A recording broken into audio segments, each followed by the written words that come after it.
Good morning to all of you dear student. कल हमने start किया था 11th क्लास का टॉपिक सेट, और सेट की फर्स्ट जो एक्सरसाइज है उसके बेसिक कॉन्सेप्ट कल उस वीडियो में बताए गए थे। आज के इस वीडियो में हम एक्सरसाइज को आगे सॉल्व करते हैं। कल हमने कुछ क्वेश्चन सॉल्व किए थे और आगे के जो क्वेश्चन है वो हम इस वीडियो के अंदर सॉल्व करते हैं। तो कल हमने थर्ड क्वेश्चन स्टार्ट कर रखा था, तो थर्ड क्वेश्चन को जब हम सॉल्व करेंगे तो देखिए क्वेश्चन नंबर 3 है अपने पास। Rewrite the following sets by listing all elements in roster form. अपने पास जो सेट दिए हुए हैं उनको रोस्टर फॉर्म में अपने को रिप्रेजेंट करना है। थर्ड का पार्ट 3 है, तो इसमें आपके पास है set of all prime numbers which are even. Let A is equals to set of all prime numbers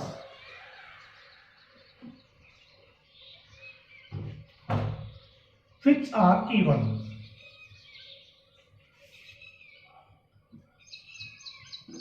Set of all prime numbers which are even. अपने को इसको रोस्टर फॉर्म में रिप्रेजेंट करना है, तो सबसे पहले तो ये पता होना चाहिए कि प्राइम नंबर्स कौन से होते हैं। जो नंबर जो केवल 1 और इटसेल्फ से ही डिवाइड होते हैं वो नंबर प्राइम होते हैं, लेकिन उन प्राइम में भी एक कैटेगरी उसने बनाई है कि वो भी इवन होना चाहिए। तो इवन प्राइम तो सिर्फ एक ही होता है, 2। तो यहां से आप लिखोगे there are 1 even prime number equals to 2। एक ही ऐसा नंबर है जो इवन प्राइम होता है, तो यहां से लिखेंगे रोस्टर फॉर्म आपके पास आ जाएगी a इज इक्वल्स टू 2। अब यहां पर देखिए जैसे इसमें सिर्फ एक ही एलिमेंट है, तो इस सेट को आप सिंगलटन सेट भी कह सकते हैं। आपने ये किया है, इसका ध्यान आपको रखना है। नेक्स्ट क्वेश्चन करते हैं इसका। पार्ट नंबर 4 है, question number 3 part 4। Let set को कोई भी कैपिटल अल्फाबेट से आप नाम दे सकते हैं। आपको बताया गया है कैपिटल लेटर से सेट को डिनोट किया जाता है।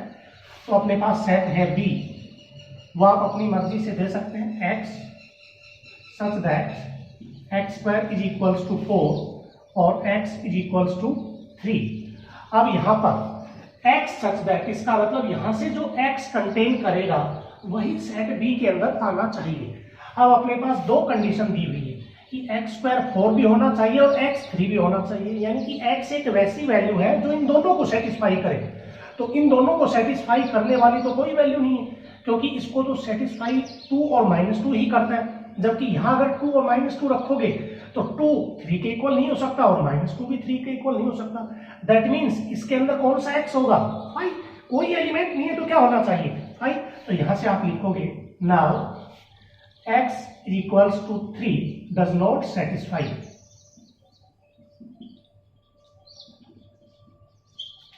X square is equals to 4। तो यहां से आपके पास b के इक्वल में क्या आ जाएगा? 5 मीन्स नल सेट। कोई भी एलिमेंट ऐसा नहीं है जो इस सेट के अंदर बिलोंग करता हो। तो ये थर्ड का 4th पार्ट है। तो इक्वेशन से रिलेटेड जो क्वेश्चन आपको मिलते हैं, तो उस इक्वेशन को सोल्व करने के बाद जो x की वैल्यूज हमें मिलेंगी, वो x की वैल्यूज अगर इसको सेटिस्फाई करे तो इसमें चली जाएंगी, अदरवाइज इससे बाहर हो जाएंगी। ठीक है, तो ये थर्ड का 4th पार्ट था। और देखिए आगे की पार्ट।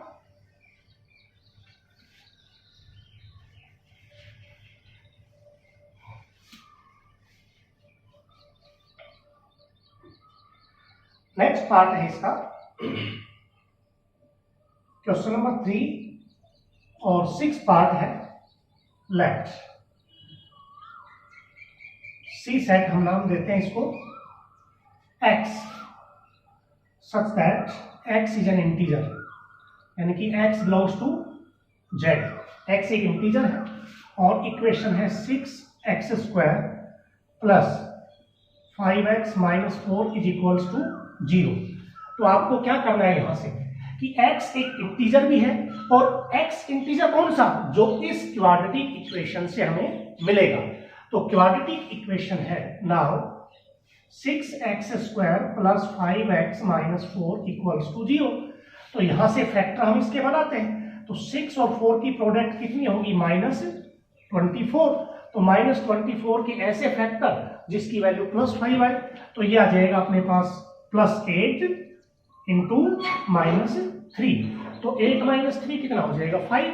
तो हम इसको लिख सकते हैं 6x² + 8x - 3x - 4 = 0। तो यहां से आप फैक्टर बनाने के बाद इन दोनों में से कॉमन है 2x, तो 2x कॉमन लेने के बाद 3x प्लस यहां क्या रह जाएगा 4, इसमें से -1 कॉमन हो जाएगा और 3x - 4 = 0। अब पूरे में से कॉमन क्या है, प्लस आएगा यहाँ, 3x + 4 कॉमन, तो यहां रह गया 2x - 1 = 0। When the product of two number is 0, either first 0 और second 0, तो यहां आप लिख सकते हैं 3x + 4 = 0 और 2x - 1 = 0। तो यहां से आपके पास वैल्यू आ जाएगी x = -4/3 और यहां से वैल्यू आ जाएगी आपकी x = 1/2। अब यहां आप देखेंगे कि -4/3 इसने कहा था कि x belongs to z, but x क्या है, एक इंटीजर है, x is an integer, but x = -4/3 and x = 1/2, both are not integer. तो यहां से आप लिख सकते हो that is x = -4/3 does not belongs to z और x = 1/2 does not belongs to z। Then आपके पास जो सेट अपना था C, उसकी वैल्यू क्या आ जाएगी 5। आप इसको ऐसे भी रिप्रेजेंट कर सकते हैं C = दिस। ये दोनों किसके लिए यूज होते हैं, नल सेट के लिए। तो ध्यान रखना है आपको, जो x की वैल्यू इसको सेटिस्फाई नहीं कर रही, तो इसका मतलब सेट के अंदर कौन एलिमेंट होगा, 5 हो जाएगा, वो नल सेट होगा। इस साइन को ध्यान रखना, किसके लिए यूज करते हैं, बिलोंग्स टू। ये बिलोंग्स टू का साइन है, और अगर आप इसको कैंसिल कर देंगे तो does not belongs to.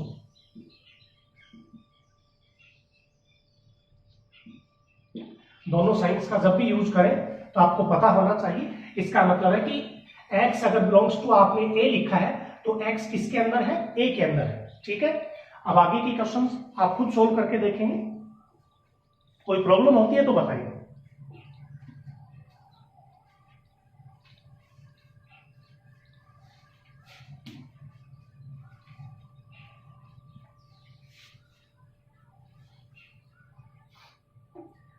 Question number 4 है which of the following sets are null set. जैसा हमने थर्ड में किया है उसी प्रकार की क्वेश्चन है, इसमें भी आपको ये बताना है कि इनमें नल सेट कौन से हैं। फर्स्ट है इसका हेयर a = 0, तो 0 इसके अंदर है, तो इसका मतलब ये नहीं है नल सेट है। नल सेट के लिए दो ही सिंबल यूज होते हैं, 5 और दिस। ये किसके लिए है, नल सेट के लिए यूज होते हैं अपने पास। तो इसका ध्यान रखना है आपको कि 5 अगर यहां दिया हुआ है तो भी नल सेट नहीं है, 0 अगर है तो भी नल सेट नहीं है। किसका मतलब ये है कि इसके अंदर एक एलिमेंट कंटेन करता है, तो एलिमेंट कंटेन करता है तो ये नल सेट नहीं होगा।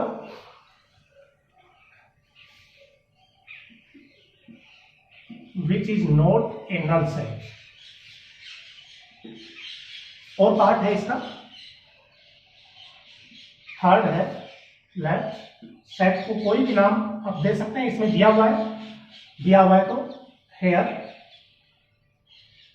C = y dot means such that y² - 2 = 0। अब यहां y के लिए कोई बाउंडेशन नहीं है कि y अपना क्या है, नेचुरल है, इंटीजर है, रेशनल है, प्राइम है, कैसा है, कोई कंडीशन नहीं है। तो यहां से जो y आएगा वो सेट के अंदर बिलोंग कर जाएगा।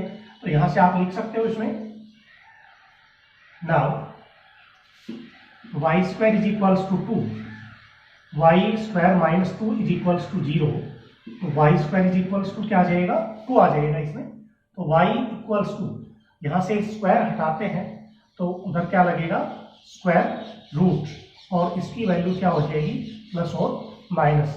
तो y की दो वैल्यूज आ गई, -√2 और +√2। तो c में कौन बिलोंग करेगा, so c set is equals to -√2 and √2। ये आपके पास इसका पार्ट 3 है। और देखिए इसके पार्ट 6 पार्ट है 4। पार्ट नंबर 4 है इसका, d is equals to x such that y³ is equal to 27 और y इज इक्वल्स टू क्या है, 2। ये क्वेश्चन नंबर 4 का 4th पार्ट है। तो यहां देखिए y की दो कंडीशन है, y2 भी है और y³ 27 भी है। तो यहां से तो सिर्फ इसको सेटिस्फाई कौन करता है, 3, y इज इक्वल्स टू 3, लेकिन यहाँ y2 है तो यहां से लिखेंगे आप now y is equals to 2 does not satisfy y³ is equals to 27, that is 2 का cube is not equals to 27। तो यहां से क्या आ जाएगा, d इज इक्वल्स टू 5 और ये क्या हो जाएगा, नल सेट हो जाएगा, which is a null set, which is a null set. तो आपको 4th के अंदर यही करके दिखाना है कि जो भी सेट आपको दिया हुआ है सेट बिल्डर फॉर्म में, तो सेट बिल्डर फॉर्म को आप सोल्व करके और उसको रोस्टर फॉर्म में रिप्रेजेंट कर लेंगे। अगर रोस्टर फॉर्म में कोई भी एलिमेंट ऐसा नहीं है जो वहां बिलोंग करे सेट के अंदर, तो 5 हो जाएगा। अगर वो बिलोंग करता है, जैसे इसको हमने सोल्व किया तो इसमें 2 एलिमेंट कर रहे थे, तो रोस्टर फॉर्म में लिखा, तो ये सेट क्या नहीं है, नल सेट नहीं है। लेकिन इसमें ऐसा कोई y नहीं था जो इसको सेटिस्फाई करे, तो ये क्या हो गया, एक नल सेट हो गया। तो यही आपको क्वेश्चन नंबर 4 के अंदर बताना है। नेक्स्ट है अपने पास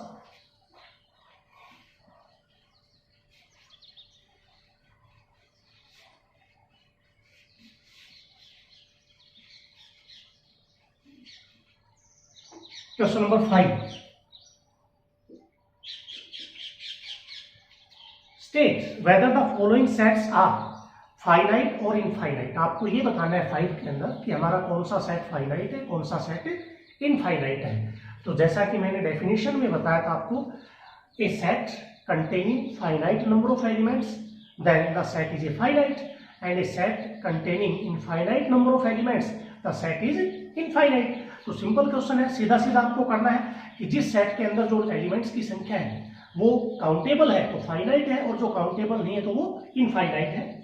इसमें आप फर्स्ट ही ले सकते हैं, let a is equals to 1 2 3 and so 1000। तो यहां से आप लिखोगे the set A contains finite number of elements, then the set A is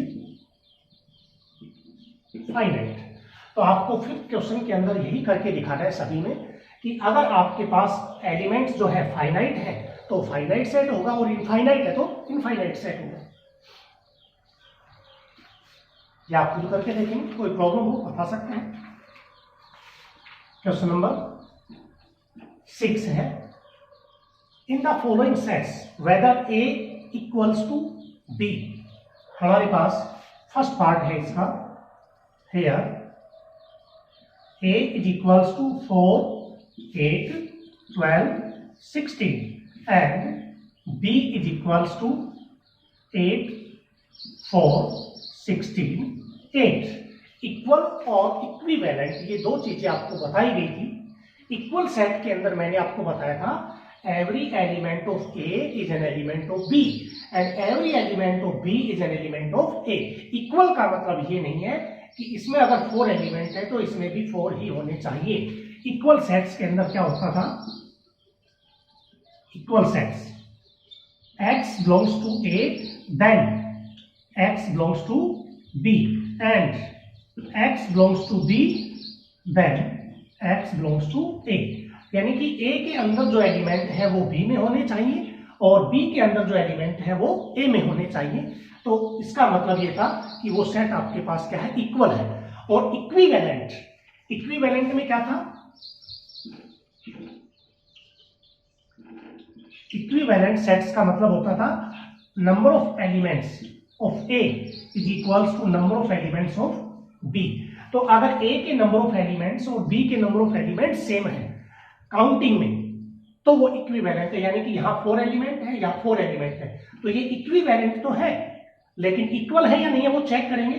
4 इसमें भी है, इसमें भी है, 8 दोनों में है, 12 देखिए दोनों में नहीं है। तो 12 ए में बिलोंग करता है, but 12 does not belongs to B, that A is not equals to B. तो आपको ध्यान रखना है कि इक्वल क्या होता है, इक्विवेलेंट क्या होता है। तो इक्वल सेट्स को आप ऐसे भी लिख सकते, इक्विवेलेंट को ऐसे भी लिख सकते हो, ए इज इक्विवेलेंट टू बी। तो ये जो साइन है ये किसके लिए यूज होता है, इक्विवेलेंट सेट के लिए भी यूज होता है। तो ध्यान रखेंगे अगर इक्विवेलेंट में आप इस साइन का यूज करते हैं तो इसका मतलब क्या है, वो इक्विवेलेंट है। तो यहां देखेंगे, now 12 does belongs to A but 12 does not belongs to B। तो यहां से आप लिख सकते हैं, so every element of A is not an element of B। every element of A is not an element of B। so A is not equal to B, that is हम इसको ऐसे लिख सकते हैं, A is not equals to B। A और B equal sets नहीं है, तो इक्वल का मतलब जो A में है वो B में होना चाहिए और जो B में है वो A में होना चाहिए। ये सिंपल सी इसकी कंडीशन है, उसको आपको ध्यान में रखना है। और है इसमें देखिए,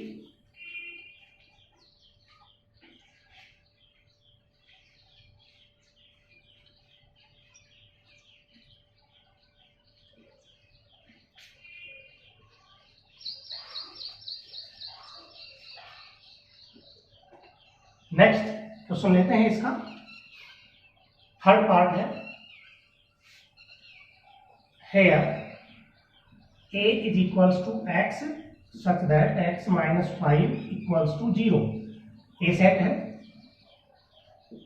and b set is x such that x is a positive integral root of the equation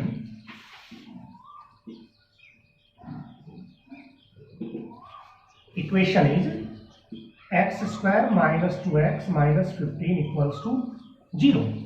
तो यहां आपके पास x वो होगा जो यहां से आएगा और यहां x वो होगा जो एक पॉजिटिव इंटीग्रल रूट है, यानी कि ये क्वाड्रेटिक इक्वेशन है। तो देयर आर 2 रूट्स, तो उन 2 रूट्स में से वही रूट आपको लेना है जो पॉजिटिव है। अगर वो नेगेटिव है तो आपको नहीं लेना। इंटीग्रल का मतलब वो भी इंटीजर ही होना चाहिए, इंटीजर के अलावा अगर पॉजिटिव है तो भी आपको नहीं लेना। तो पहले हम इस इक्वेशन को और इस इक्वेशन को सॉल्व करते हैं। Now x minus 5 is equals to 0, this implies x is equals to 5। तो यहां से a सेट रोस्टर फॉर्म में आ गया 5। Also x square minus 2x minus 15 equals to 0। तो यहां पर फैक्टर आप बना सकते हैं और फैक्टर क्या आएंगे, x माइनस 5 और x plus 3, minus 5 plus 3 minus 15 और minus 5 plus 3 minus 2 equals to 0। तो either x minus 5 is equals to 0 और x plus 3 is equals to 0। तो यहां से x आ जाएगा अपने पास 5 और यहां से x आ जाएगा minus 3 which is not positive. तो ये पॉजिटिव इंटीग्रल रूट नहीं है, तो इसको हम इस सेट के अंदर नहीं लिख सकते, तो यहां से लिखेंगे so B set is equals to, यहां से भी वैल्यू क्या आ गई 5। तो यहां से आप देखेंगे ए भी 5 है और बी भी 5 है। Clearly set A is equals to B। Every element of A is an element of B and every element of B is an element of A।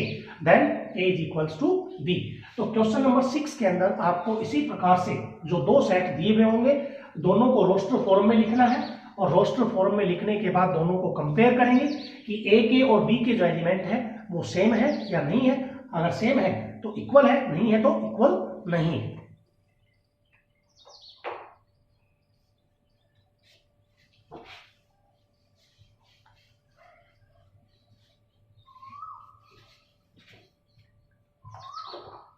Next है अपने पास क्वेश्चन नंबर 7।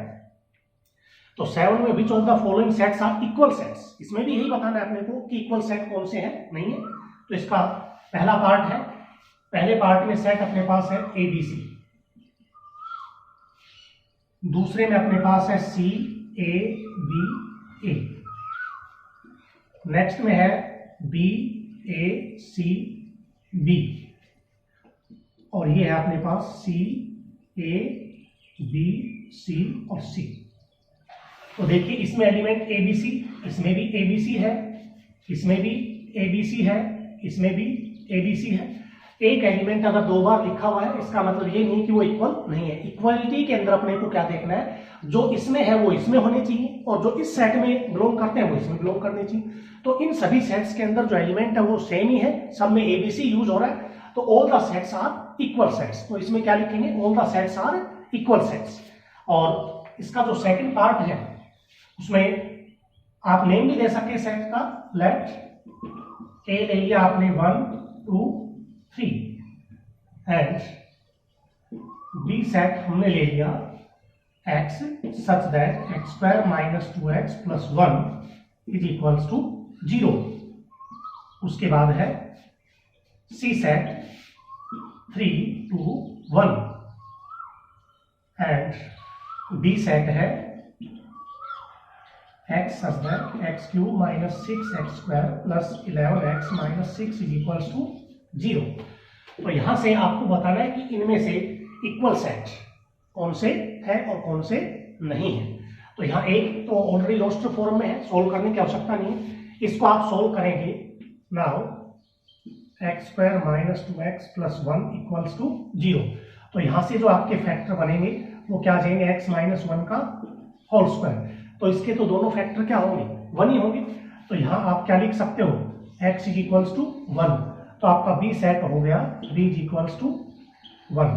तो b सेट तो ये आ गया अपने पास, c already given है। अब b को जब आप सोल्व करोगे तो इस क्यूबिक इक्वेशन को सोल्व करेंगे। Now x cube minus 6x square plus 11x minus 6 is equals to 0। Cubic equation है तो क्यूबिक इक्वेशन के कितने फैक्टर होंगे, 3 फैक्टर्स।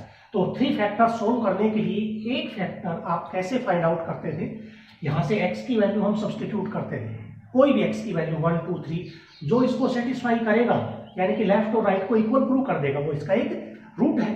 तो यहाँ से आप x की जगह 1 रखोगे, x इज इक्वल्स टू 1।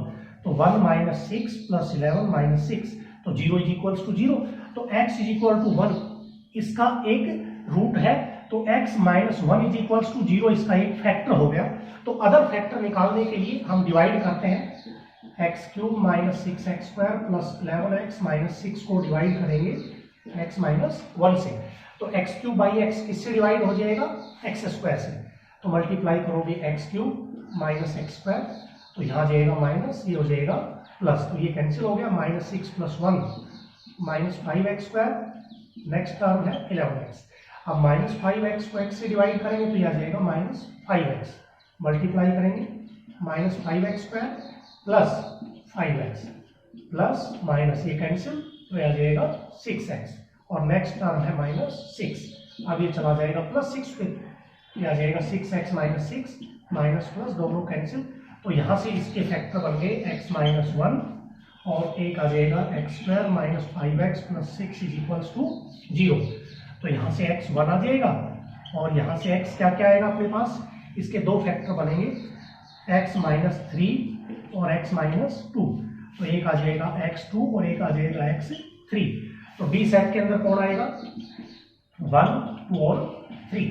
तो यहाँ से इक्वल कौन कौन हो गया, a में भी 1 2 3, c में भी 1 2 3 और d में भी 1 2 3। तो ये आपके पास a सेट इक्वल हो गया c के और इक्वल हो गया b के। तो ये 3 सेट इक्वल है और b जो था वो इक्वल नहीं है क्योंकि उसमें एक ही एलिमेंट था। तो इसमें आपको यही बताना था कि कौन सा सेट इक्वल है और कौन सा इक्वल नहीं है। आगे चलते हैं।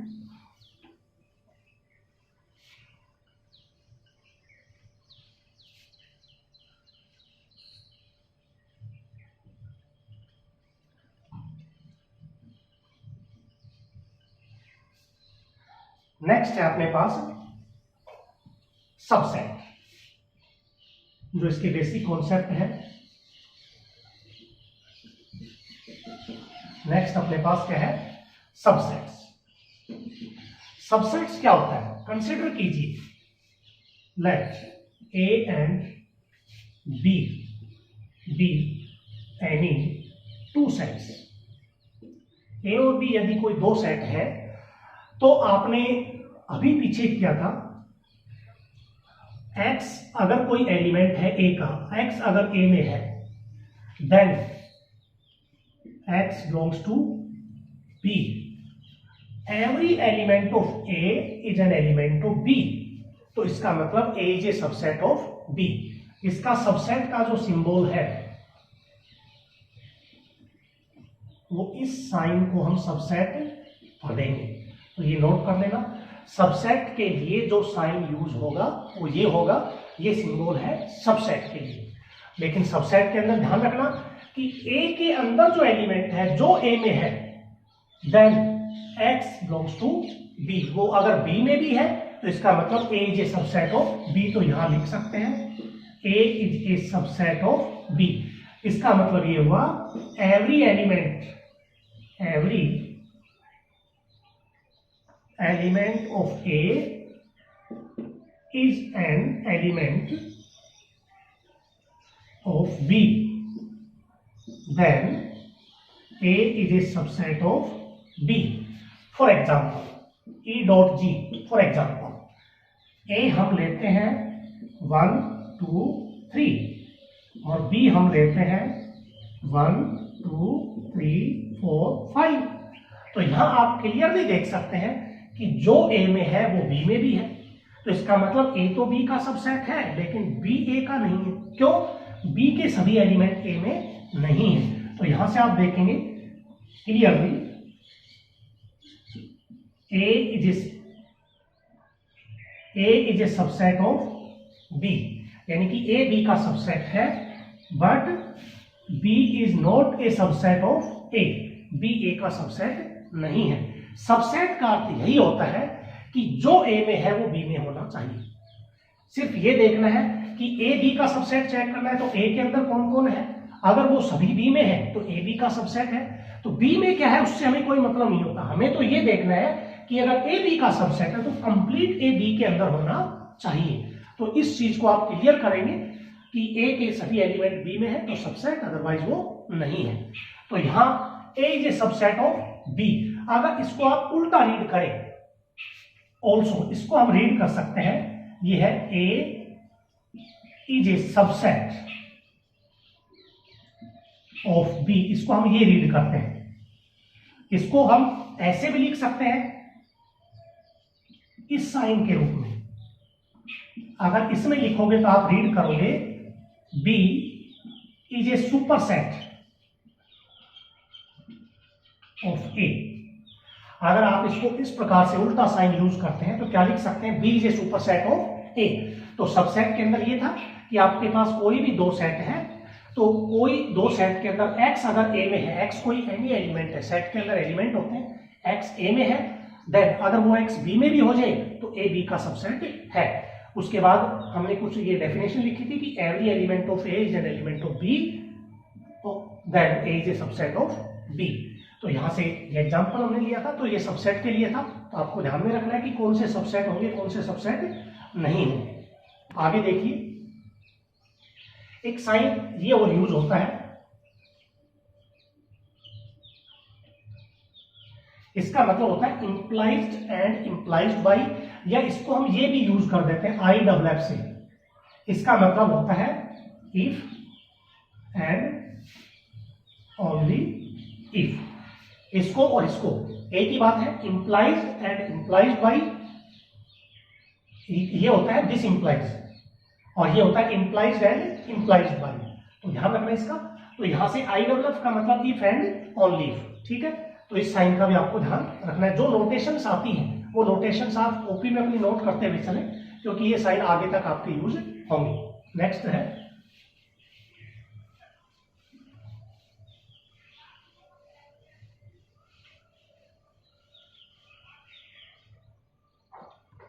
कुछ रिमार्क है, ध्यान रखिए सबसेट के अंदर। Every set is a subset of itself. कोई भी सेट अपने आप का सबसेट जरूर होता है। Every set is a subset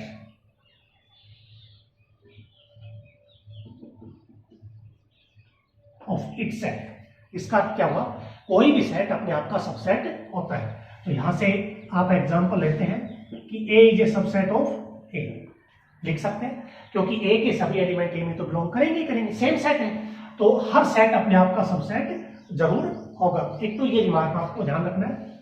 दूसरा, every empty set is a subset of each set. Empty set, empty set is a subset of every set. Five जो है ना वो सबसेट होगा हर एक का। फॉर एग्जाम्पल ए अपने पास कोई सेट है, ए इज इक्वल्स टू 1 2 3, तो आप इसको लिख सकते हैं this implies 5 is the subset of A. यानी कि 5 एम्प्टी सेट जो है वो कोई भी सेट आप ले, ए बी सी कोई भी सेट आप ले, 5 सभी का सबसेट होगा। तो ये आपको ध्यान रखना है कि आपके पास every set is a subset of itself and every empty set is a subset of every set, ठीक है। नेक्स्ट है इसमें प्रॉपर सबसेट।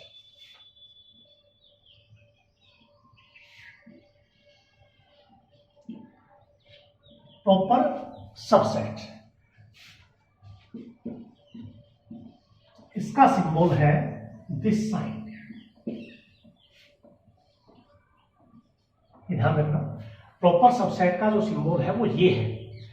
सबसेट में नीचे लाइन लगती थी, प्रॉपर सबसेट सिर्फ यही होता है। तो प्रॉपर सबसेट में क्या होता है, let A and B be any two sets, A और बी कोई दो सेट है, तो यहां इसकी डेफिनेशन आ जाएगी every element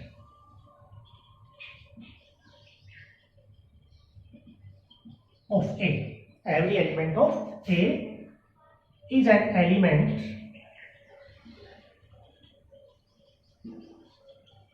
of B, but at least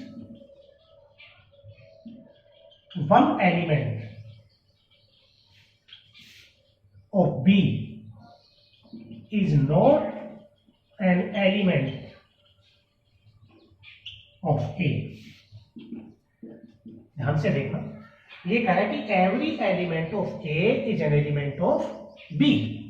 A के सभी एलिमेंट किसमें होने चाहिए, B में, बट एटलीस्ट वन, कम से कम एक एलिमेंट, एक से ज्यादा भी हो सकते हैं, कम से कम एक एलिमेंट जो B का हो वो A में न हो। तो हम इसको ऐसे लिख सकते हैं A is a subset of B, but A is not equals to B। इसका मतलब ये हुआ कि A के सभी तो B में है, लेकिन एटलीस्ट वन, B का कम से कम एक एलिमेंट A में नहीं है, तो इसका मतलब A और B बराबर नहीं होगा। तो ध्यान रखेंगे इसमें। देखिए एग्जांपल लेते हैं अपन।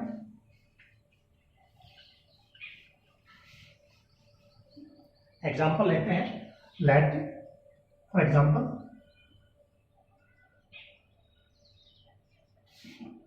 Late A is equals to 1 2 3 4 and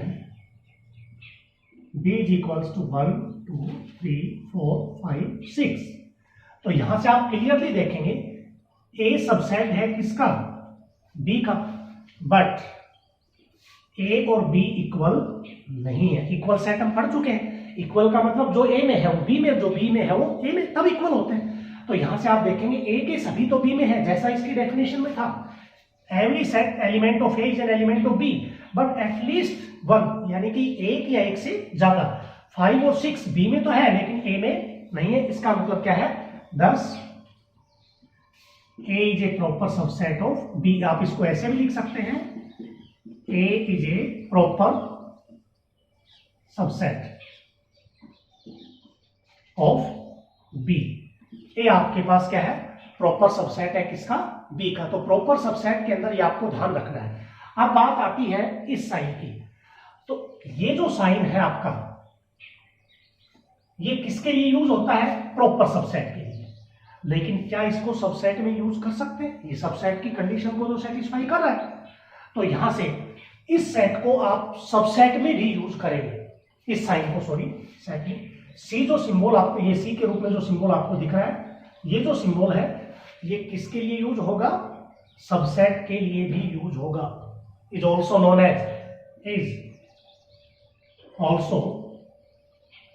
known as subset. But this symbol is not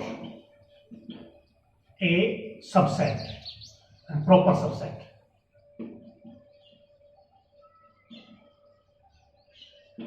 यानी कि इस साइन को आप सबसेट में यूज कर सकते हैं लेकिन इस साइन को प्रॉपर सबसेट में यूज नहीं कर सकते, क्योंकि ये साइन इस कंडीशन को सेटिस्फाई करता भी है। यानी कि इस साइन के अंदर ए और बी इक्वल हो सकते हैं। तो ध्यान रखना है प्रॉपर सबसेट का मतलब क्या होता है इसमें। नेक्स्ट है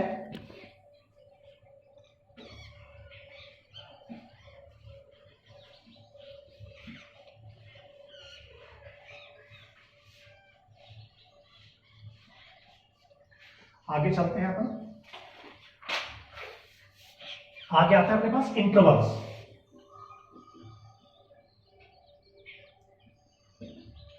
फोर टाइप्स के इंटरवल हम लेते हैं। एक अपने पास स्मॉल ब्रैकेट के अंदर यूज होता है। फॉर एग्जांपल ये एक नंबर लाइन है, ये आपके पास ए पॉइंट है, ये आपके पास बी पॉइंट है और इसको हमने सेड कर दिया। ए और बी को हम सेड कर देते हैं। तो ये ओपन इंटरवल है। नंबर 1 जो आता है अपने पास ओपन इंटरवल। ओपन इंटरवल का जो साइन है वो इस प्रकार से हम लिखते हैं, ए बी। इस साइन का मतलब है, ओपन इंटरवल का मतलब ए और बी इंक्लूड नहीं है। जो पॉइंट ए और बी के बिटवीन है वो सभी इसके ऊपर लाई करते हैं, लेकिन वो अब बिलोंग करेगा। इसको आप ऐसे भी लिख सकते हो, मान लीजिए x इसमें बिलोंग कर रहा है इंटरवल में, तो आप लिखेंगे a less then x less than b। अब x की जो वैल्यू है a और b के बीच में है, a और b के इक्वल नहीं होगी। तो ओपन इंटरवल का मतलब आपको ध्यान रखना है, ये अपने पास रोस्टर फॉर्म में आप इसको ऐसे लिख रहे हैं और सेट बिल्डर में ऐसे लिख सकते हैं x such that a less then x less than b और x बिलोंग्स टू r। तो रियल लाइन के लिए अपन सोल्व कर रहे हैं, तो x एक रियल नंबर है। तो सेट बिल्डर फॉर्म में हम किसी भी इंटरवल को इस प्रकार से भी रिप्रेजेंट कर सकते हैं। तो ध्यान रखना है, सबसे पहले आपको बताया है ओपन इंटरवल, फिर आता है अपने पास क्लोज्ड इंटरवल। क्लोज्ड इंटरवल जैसे ये नंबर लाइन हमने ली, रियल लाइन, तो यहां पर ए और बी कोई दो पॉइंट है, ये ए है और ये बी है। तो अगर ए बी को इंक्लूड कर दें और साथ में ये बीच के जो पॉइंट है वो भी इंक्लूड हो जाए, तो यहां से आप लिखोगे इंटरवल फॉर्म। ये तो है इंटरवल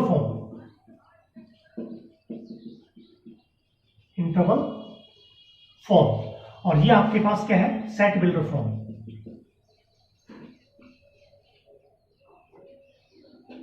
ये है सेट बिल्डर फॉर्म। तो इंटरवल फॉर्म तो क्या होगी इसकी? ये हो जाएगी, यानी कि इसको आप ऐसे लिख सकते थे, x belongs to A B, और ये सेट बिल्डर फॉर्म थी। तो यहां से जो इंटरवल बनेगा वो इंटरवल बनेगा क्लोज ए बी। तो ये जो साइन है ब्रैकेट के रूप में, इसको क्लोज्ड इंटरवल के रूप से जानते हैं। और कोई एलिमेंट इसके अंदर है तो आप इसको ऐसे लिख सकते हैं, इंटरवल फॉर्म हो जाएगी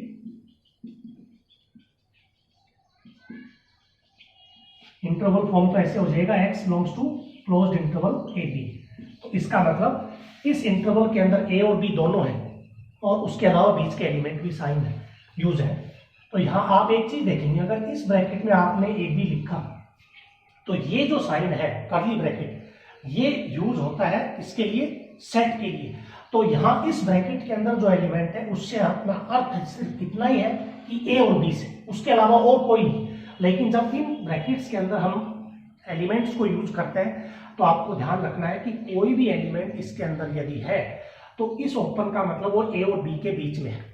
अब अगर वो रियल है तो पूरी लाइन डार्क हो जाएगी, लेकिन अगर वो नेचुरल होता, मान लीजिए यहाँ पर 1 और आपने 5 लिख दिया, 1 और 5 लिख दिया, अगर ये इसमें x बिलोंग करता है, x नेचुरल है, x बिलोंग्स टू 1 5 और x क्या है, नेचुरल है, तो यहाँ x की वैल्यू क्या हो जाएगी, इसके बीच में 2 3 और 4। तो वहां पर पूरी रियल लाइन सेट नहीं हो सकती क्योंकि x को उसने नेचुरल किया है। लेकिन अगर रियल केस है तो रियल केस में ही ये सेट बिल्डर फॉर्म बनती है अपने पास यहाँ। तो ये इसमें ध्यान रखना है कि x अपना रियल है, नेचुरल है, इंटीजर है, रेशनल है, कैसा है। तो ये आपके पास सेकंड इंटरवल होता है क्लोज्ड इंटरवल। तो क्लोज्ड इंटरवल में ये इंटरवल फॉर्म है कि x बिलोंग करेगा a और b इंटरवल के अंदर। तो इसका मतलब x a भी हो सकता है, b भी हो सकता है, इसके बीच में यहाँ a और b दोनों इंक्लूड है। उसके बाद आता है सेट बिल्डर फॉर्म, ये होती है x such that a less than equals to x less than equals to b और x belongs to r।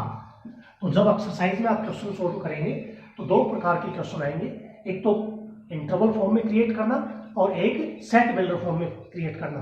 Set builder से इंटरवल में बनाना, इंटरवल से सेट बिल्डर में बनाना, तो दोनों आपको पता होने चाहिए। इसके बाद जो तीसरा इंटरवल अपने पास का है semi open interval, semi open.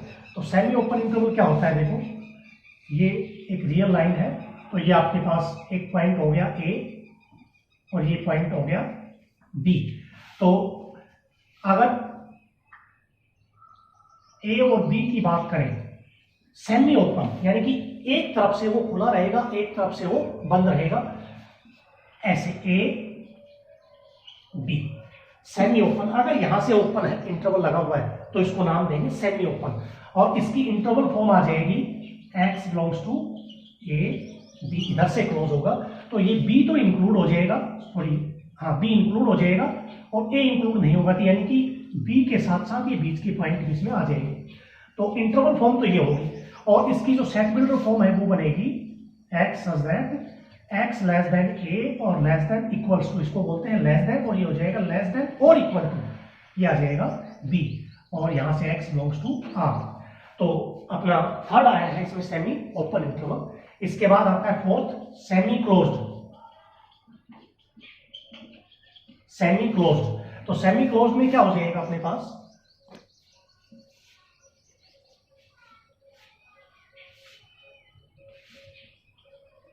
Semi closed.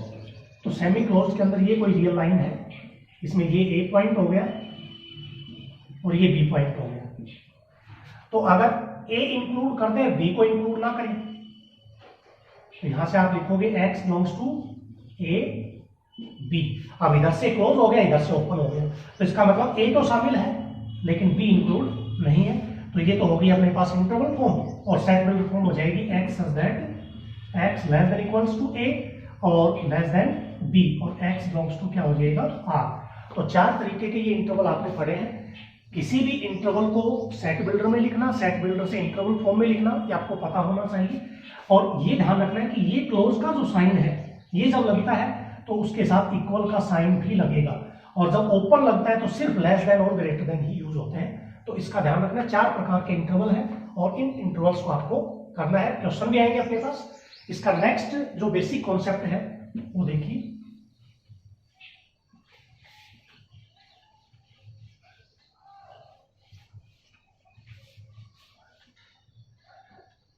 Power set. Power set के अंदर क्या होता है, कोई भी सेट है, ए है, तो ए के अंदर मैं एलिमेंट लेता हूं, ए और बी दो ही एलिमेंट ले लेता हूं। तो मैंने सबसेट की डेफिनेशन में दो चीजें पढ़ी थी, क्या कि कोई भी सेट अपने आप का सबसेट होता है। Every set is a subset of itself, तो A is a subset of A. और दूसरा phi is the subset of every set, तो फाई सबसेट हो गया किसका, ए का। तो ए का सबसेट है, 5 भी ए का सबसेट है। तो इसके पॉसिबल सबसेट यानी कि ए के कौन कौन से सबसेट हो सकते हैं, तो एक तो 5 सबसेट हो गया ए का, और एक ए सबसेट हो गया ए का।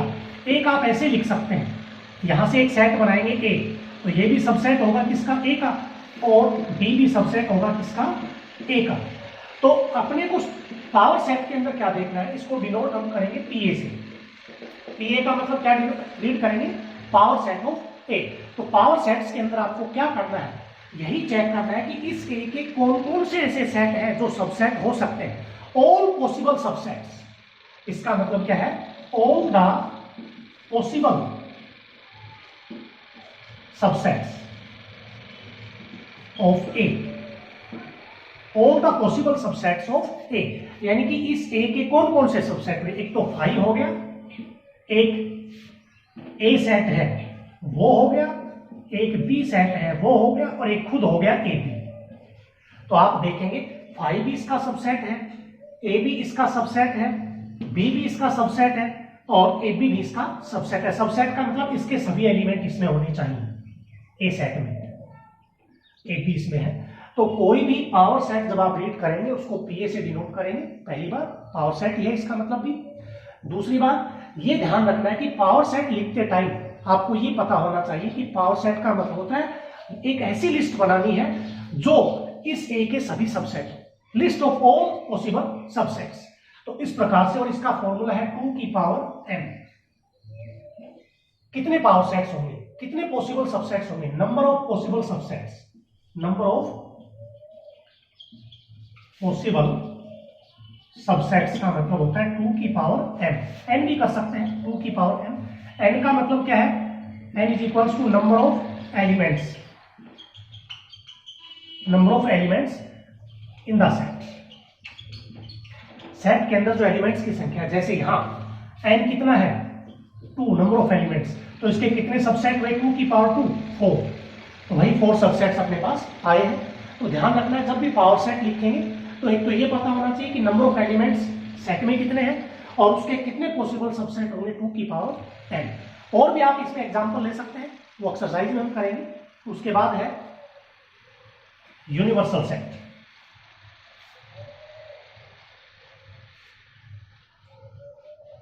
नेक्स्ट अपने पास है universal.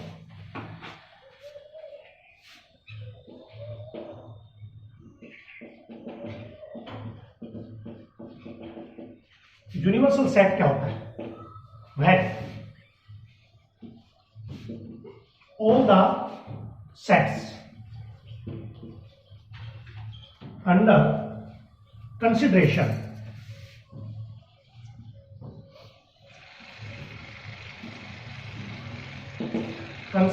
are subsets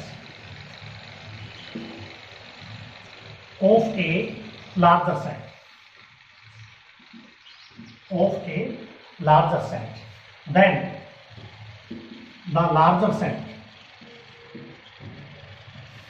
Then the larger set is called universal set. Then the larger set is called the universal set. तो यूनिवर्सल सेट का मतलब क्या है, when जब all the sets, जितने भी सेट आप बनाएंगे, जो भी कलेक्शन आप इकट्ठी करेंगे, under the consideration are subsets, यानी कि उसके अंदर जितने भी सबसेट्स होंगे of a larger set, then the larger set is a universal set. मान लीजिए आपने कोई भी डेटाज कलेक्ट किए, आप पॉपुलेशन से रिलेटेड डेटाज कलेक्ट करते हैं या किसी विलेज के अंदर टी कॉफी जूस से रिलेटेड डेटाज कलेक्ट करते हैं, तो ये यूनिवर्सल सेट है। जो भी कलेक्शन आपकी होगी वो यूनिवर्सल सेट है, और जो इसमें सबसेट बनेंगे under the consideration are the subsets. जैसे ए सेट बनाया, बी बनाया, आपने सी बनाया, ऐसे वो सभी सेट किसके अंदर होते हैं, यू के अंदर, यानी कि एक ऐसा लार्जर सेट जिसके अंदर सभी सबसेट्स लाई करते हैं, तो वो अपना क्या होता है, यूनिवर्सल सेट होता है। Universal set is the largest set and all the subsets belongs to you.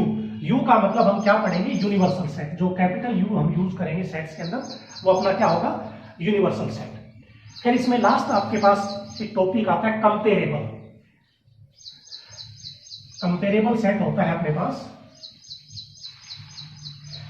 अगर दो सेट्स आपके पास कंपेरेबल है, A and B are set, B set to be two sets, if A is a subset of B और B is a subset of A, then the sets are comparable.